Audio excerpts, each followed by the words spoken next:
नमस्ते प्यारे बच्चों, आज क्लास 10th के हम गद्य खंड के 1 से 6 चैप्टर तक ऑब्जेक्टिव क्वेश्चन रिवीजन करने वाले हैं। पहला क्वेश्चन है, श्रम विभाजन और जाति प्रथा के लेखक कौन है। श्रम विभाजन और जाति प्रथा के लेखक कौन है, इसमें सही ऑप्शन ए हो जाएगा भीमराव अम्बेडकर। दूसरा क्वेश्चन है, भारत में जाति प्रथा का प्रमुख कारण क्या है। भारत में जाति प्रथा का मुख्य कारण क्या है, इसमें ऑप्शन है ए बेरोजगारी, बी गरीबी, सी उद्योग धंधों में कमी और डी अमीरी। इसका दो का सही ऑप्शन ए हो जाएगा बेरोजगारी। बाबा साहेब भीमराव अम्बेडकर का जन्म किस परिवार में हुआ था, इसका सही ऑप्शन नंबर डी हो जाएगा दलित परिवार में। बाबा साहेब भीमराव अम्बेडकर का जन्म कब हुआ था, 14 अप्रैल 1891 ईस्वी। ऑप्शन नंबर ए हो जाएगा।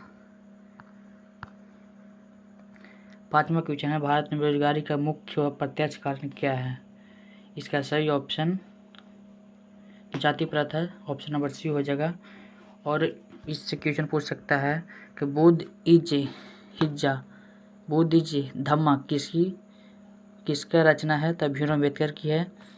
और क्वेश्चन पूछेगा जाति प्रथा, श्रम विभाजन और जाति प्रथा के अनुवादक कौन है, मतलब हिंदी रूपांतरण करने वाले कौन है, ललित सिंह यादव। इससे और क्वेश्चन बनेगा कि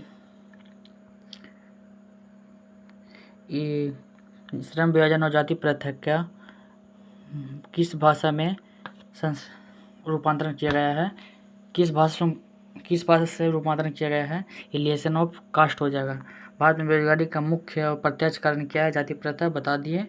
ऑप्शन नंबर सी। सेन साहब की कार की कीमत कितनी थी, इसमें ऑप्शन ए में होगा 7,500। देखिएगा टाइपिंग गलत हुआ है। फिर दूसरा है, न्यूटन विल्सन शर्मा का जन्म कब हुआ, इनका जन्म हुआ था 16 फरवरी 1916 ईस्वी में।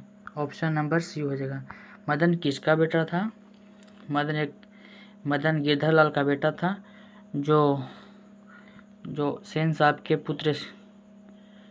पुत्र खोका को 2 दांत तोड़ दिया था। बच्चों याद रखिएगा, क्वेश्चन पूछ सकता है। फिर 9वां है, केरस शब्द का अर्थ क्या होता है, इसका अर्थ होता है ईसाई। Option number C. फिर 10वां क्वेश्चन नंबर है, 20 दांत के शीर्षक पाठ की विद्या कौन सी है, तो 20 का दांत है जो एक बच्चे लोग कहानी है, जो ऑप्शन नंबर बी हो जाएगा। प्लेटो और कांट एक दार्शनिक थे। और ये भारत से हम क्या सीखे, ये चैप्टर का क्वेश्चन है। यूरोप देश जर्मन भाषा में अनुवाद किसने किया है, इसका सही ऑप्शन हो जाएगा बी, मैक्स मुलर ने इनका अनुवाद प्रकाशित किया है। मैक्स मुलर का जन्म 1823 ईस्वी में हुआ था। और मैक्स मुलर का जन्म आधुनिक जर्मनी किस नगर में हुआ था, तो इसका ऑप्शन नंबर ए हो जाएगा डेसाऊ में हुआ था। और मैक्स मुलर भारत से हम क्या सीखें, इसके लेखक मैक्स मुलर ही हैं। निर्वंश विद्या का संबंध किससे है, तो इसका सही ऑप्शन हो जाएगा वनस्पति विज्ञान से। फिर 16 नंबर क्वेश्चन है, लेखक के अनुसार मनुष्य के नाखून किसके जीवन का प्रतीक है, ऑप्शन नंबर पार्श्व प्रीति के, ऑप्शन नंबर सी हो जाएगा। फिर है 17 नंबर क्वेश्चन, नाखून का प्रतीक है, नाखून का प्रतीक भी बच्चों नंबर पार्श्व प्रीति हो जाएगा। Option number A. दधीची का हड्डी किससे बना है, इंद्रिय कवच से। आलोक पर्व शीर्षक निबंध किसकी रचना है, तो ऑप्शन नंबर हो जाएगा ए, हजारी प्रसाद द्विवेदी, जो नाखून क्यों बढ़ते हैं इनके लेखक हैं। इनका जन्म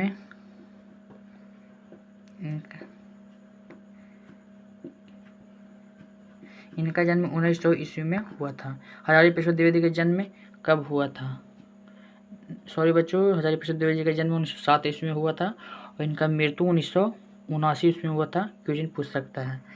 फिर है, नागरी लिपि का आरंभिक लेख हमें कहाँ से मिली है, इसका सही ऑप्शन नंबर सी हो जाएगा दक्षिणी भारत से।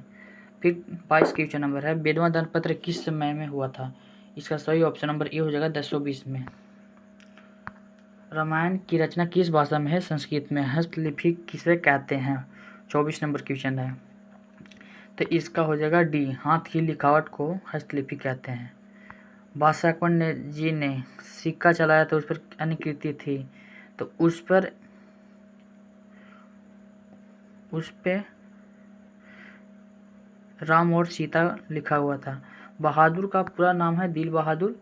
जब बहादुर काम करने गया था तो वहाँ का निर्मला जो उनकी मालकिनी थी, जो बहादुर दिल बहादुर उनका नाम था, जो उनके दिल से हटाकर प्यार से दिल बहादुर को बहादुर बुलाती थी। और यहाँ पर 26 नंबर क्वेश्चन, बहादुर का पूरा नाम क्या है? दिल बहादुर। 27 नंबर क्वेश्चन, बहादुर कहाँ से भाग कर आया था? बहादुर अपने माँ के पिटाई के कारण नेपाल से भागकर आया था। फिर यहाँ पर सूखा पत्ता किस लेखक की रचना है?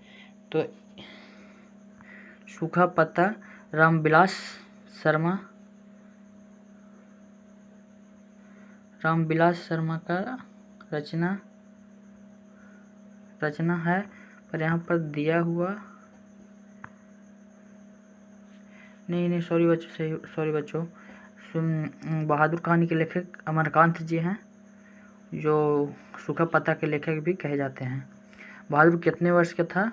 तो बहादुर 12 से 13 वर्ष का एक बच्चा था, जो स्टेशन पर सबसे पहले गोरखपुर में मिला था लेखक के साले को।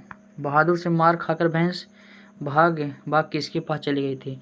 जब बहादुर अपने भैंस को मारा था तो उसका भैंस भागते भागते अपने माँ के पास चली गई थी। ऑप्शन नंबर बी हो जाएगा। जार शाही कहाँ स्थित है? रूस में स्थित है। निराला की सीता साधना की रचनाकार कौन है? इसका ऑप्शन नंबर रामविलास शर्मा हो जाएगा। और रामविलास शर्मा का जन्म कब हुआ था? 1912 ईस्वी में हो जाएगा। और बड़े भाई किस लेखक की रचना है? ये भी रामविलास शर्मा हो जाएगा, ऑप्शन नंबर सी। और परंपरा का मूल्यांकन शीर्षक पाठ के लेखक कौन है? रामविलास शर्मा। और बिरजू महाराज का संबंध कथक नृत्य से है। और आज बच्चों यहीं पर ये क्लास समाप्त करते हैं और कल SST के अगले क्वेश्चन में मिलेंगे।